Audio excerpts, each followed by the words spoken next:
And so on to nerding out. The nerding out is where me and Corey, well, we do that. We nerd out about the various things in our life. And I'm going to give a quick hit mention to something I really enjoyed. Issue one came out 3 weeks ago, and that was Cage. It's written and drawn by Gennady Tartakovsky. He's the creator of Samurai Jack, Dexter's Laboratory. Was the main guy behind the first version of Clone Wars. And oh, sweet Christmas, this is so fucking good. Just go pick it up. It's I believe, an 8-issue limited series. So you will enjoy it. If you've liked the Netflix Luke Cage, you will enjoy this. So Corey, you've seen Dirk Gently's holistic detective agency. God, that's a tongue twister. Um, what did you think of it? And also, Uh, I should warn people that, hey, look, spoiler tag, spoiler written across my forehead. So there you go. If you're watching the video. all right. So Did you get what to did you think? watch it? I've only seen the first 20 minutes of it, but that was because I was so time crunched this morning. I started watching last week tonight, and then I found Dirk Gently's Holistic Detective Agency, and so I was watching that when I was in the bathroom getting ready, and then I got out, and I'm like, all right, let's finish last week tonight, and then I will catch that up, and I'm like, I don't even think like, okay, Corey's gonna put this in there. All Um, right. So, when I was young, many, many moons ago in the early 80s, I discovered and read Douglas Adams' Hitchhiker's Guide to the Galaxy. By the time I found it, I think they had 3 books in the trilogy, which is funny because you think that's where it would stop. That is not the case. Somewhere, probably after book 4, he put out a book called Dirk Gently's Holistic Detective Agency. And I'm like, oh, I'm going to devour this whole because I fucking love Douglas Adams. I know exactly what I'm going to get from this. No, it was very different from, and it should be, from what I knew from the Hitchhiker series. And I'm not sure, even though I was a pretty avid reader and pretty, knowledgeable at that point in time, I'm not sure that I completely got it. Like, I didn't understand what holistic meant. I didn't understand a lot. I have loving memories of this. I actually think I enjoyed the sequel, The Long Dark Tea Time of the Soul, a little bit more than the first book. But it's been a long time since I've read them. I've got a collection around here of the 2 books because unfortunately there were only ever 2 books that came out from it that they I'm are planning to they reread. I will mention that there is IDW is releasing based off of the manuscript Right. for the third. They are doing it came out 2 weeks ago, I believe, Sam of Doubt, which was the third book. Uh, yeah. And so, yeah. Be that as it may, this is not a direct adaptation of the books, at least not as far as I remember them. This is Dirk Gently continuing being his Dirk Gentliest, insinuating himself in the life of this down on his luck guy played by Elijah Wood. Elijah Wood. And this guy is having basically what is just the worst day of a continuing life of bad days. Most of his life is pretty ordinary, but this day gets really, really bad. His day starts out, he goes out of his apartment to go to work, and his landlord starts beating up on his car, saying that he owes him money. And he's like, well, I just paid you yesterday. And he's like, what do I look like, a fucking historian? And he's like, how am I supposed to know that you paid me yesterday? What this don't bring that shit to me. Just give me my fucking money. He goes to work and walks into what is essentially a huge murder scene, gets pulled in by the cops because he becomes their first suspect, and loses his job after that, gets back home, and this guy is breaking into his house, and that's Dirk Gently. we're introduced to him. Dirk Gently's whole shtick is he's a detective, but he's not a normal detective. He's not someone who takes a case, gets paid money, anything else like that. He works based off of, things in the universe just kind of fall into place. Things just sort of happen, and they happen the right way at the wrong time, or the wrong time in the right way. It doesn't really matter, but he kind of like picks up the clues and puts it together and follows a case even when he wasn't originally on it.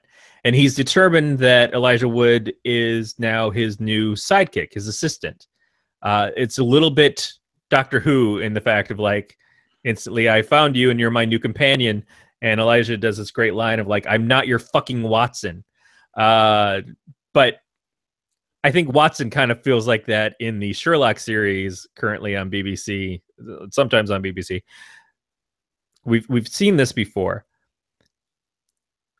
Part of Elijah's character is that he had a pretty weird disease that his sister now suffers from, which is sometimes they touch things or think things, they just react to things in a completely obtrusive way, like she's playing drums and she's holding a drumstick and suddenly her instincts kick in that it's actually a knife and she's being cut, or she can touch something cold and suddenly feel like it's burning and her skin is searing.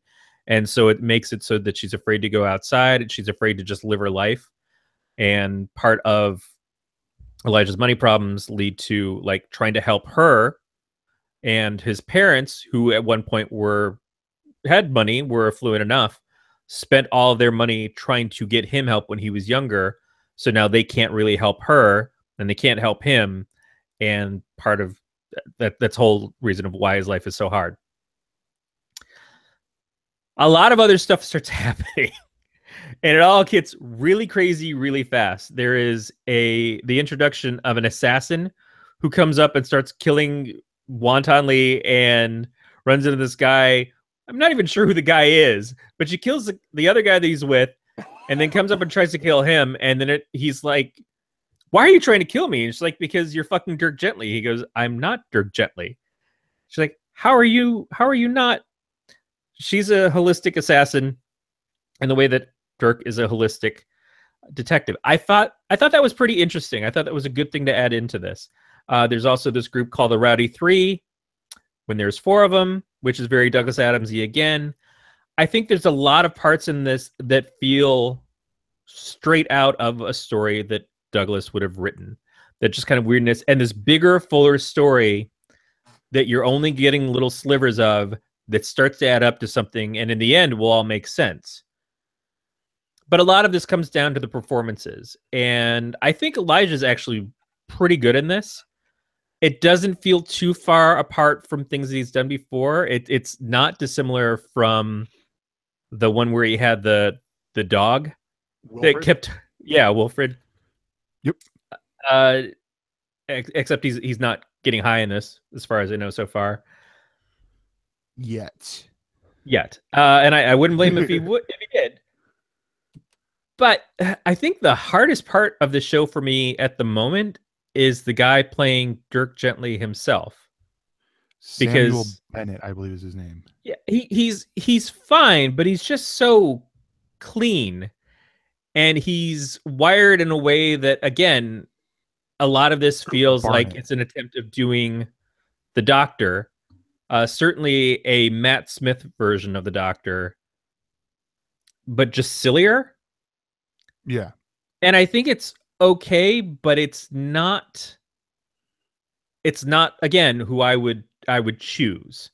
But it's been so long since I've read the books that I don't know who I would have chosen in particular. But he's young. He's not incredibly convincing in the part, but he's not bad. Overall, I liked it. I'm interested to see where it goes for the rest of the season. I'm not saying it's my new favorite show, but I'm willing to give it a lot of chance because of the subject material and because of Max Landis is doing it. And Max Landis seems to have a pretty good idea of how to handle the bizarre. And he is, again, being really respectful of Douglas Adams as a writer to make this story happen in the way it did, because it would be so easy to just hang like the idea of, oh, we're going to do Dirk Gently, he's a holistic detective, and not be able to bring enough weirdness to it to really emphasize what that character is and what his original stories are. But I think he is doing that. So I think that there's a lot of potential that's still out there while we're not getting any payoff yet. But overall, yeah, I think it's pretty good for a BBC America series. I'd like to see how it continues. No, yeah, definitely. Sorry, I just saw the cover for the IDW Dirk Gently's Holistic Detective Agency. I'm like, wait, please tell me this is a that cover is Rob Gilroy, because it looks like a Rob Gilroy cover. But that's just me getting off topic. But yeah, I mean, I've seen the first 20 minutes of this, and it wasn't like, oh, it was crap or anything like that. It was, I'm gonna pause here, maybe even rewatch so I can devote my full attention to it, not, oh, it's on while I'm, shaving and brushing my teeth and all that. Not at the same time, because that would be way too much hand-eye coordination. Um, but yeah, it's one that, like, probably tomorrow morning I'll watch and be like, oh my gosh, this is so good, because I love weird, quirky things like that too. And yeah, but so my nerding out is a it is also a BBC America show, but it has not aired on BBC America yet.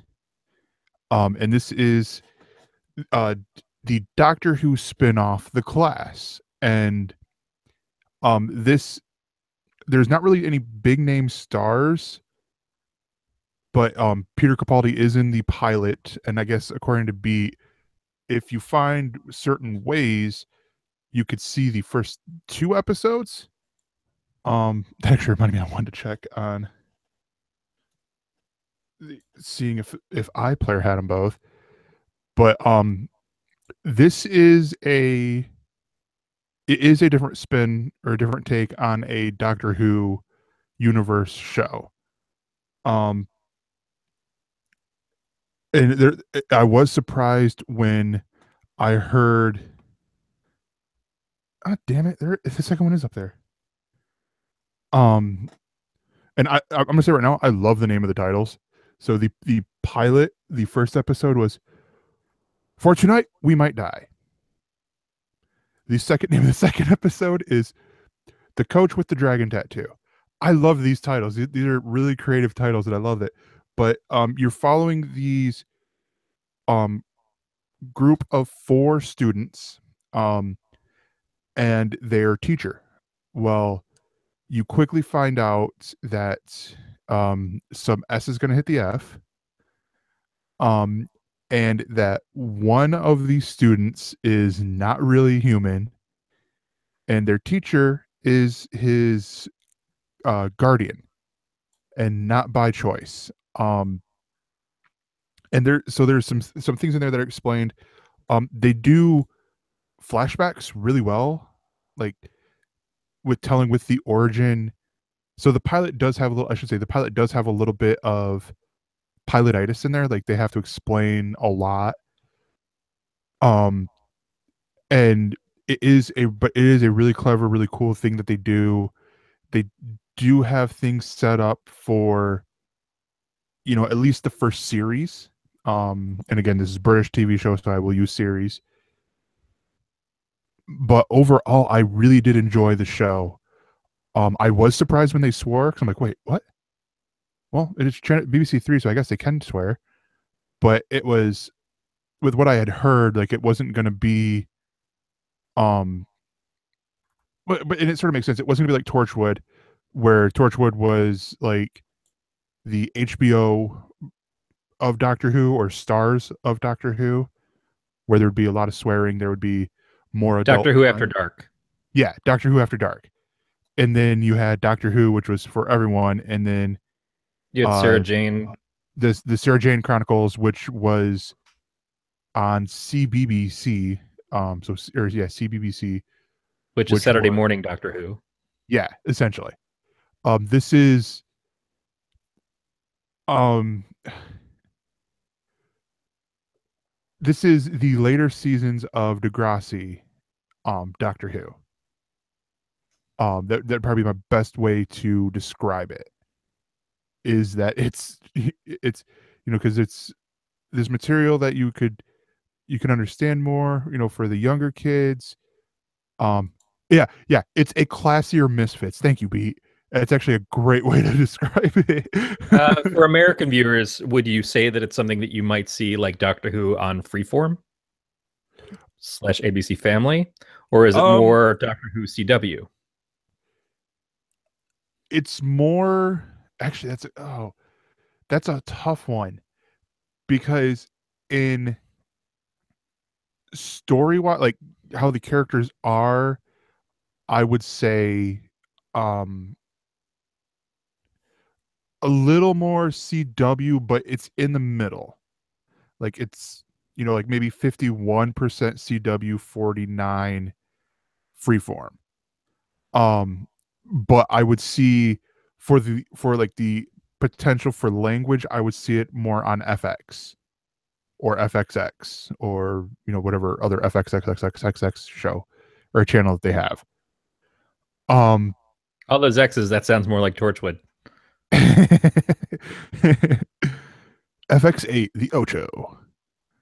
But no, it's honestly really clever. I liked Peter Capaldi in here, even for and they do give references to because it's set in Coal Hill Academy, and they revamped it to where it doesn't look anything like it did in Doctor Who. Like it's actually an academy like that. Oh, they got money and all that, and you see there's little nods to Mr. Pink and Clara Oswald, and he even mentions that he was a caretaker here once before they got all this money and stuff like that. And it was good because they didn't hammer that in. It was just Easter egg, and it focused up on the kids and the teacher, and it was just brilliant. I mean, check it out. If you can't wait, if you're like me, you can't wait. There are ways to do Do we this. know when it's supposed to be released in BBC America? It's gonna be in, and this is the fucked up thing right now, in my opinion. It's on I think space right now in Canada, which I'm like, why do we gotta wait until March? Like it's like spring, it's like March or April when it's coming out. I'm like, why do we gotta wait that long? When here we get extra gear for this last season of Top Gear that they had. They did the extra little behind the scenes show called Extra Gear, and we got that on BBC America's website. But yeah, it's going to take longer than it takes to get Sherlock over here. Like Sherlock is, I think the first season was a week or so after it aired in England, and then it quickly became day and date. And I'm like, man, why so long? It's got Doctor Who in there. I mean, the nerds are going to eat the show up. Well, I mean, they've got to figure out when it makes sense on their schedules compared to other shows that they have airing here. When is going to be the best time to put that into rotation? So, No, yeah, definitely. yeah, it's too bad, but like you said, there are other ways. But yeah, definitely. So that is it for nerding out.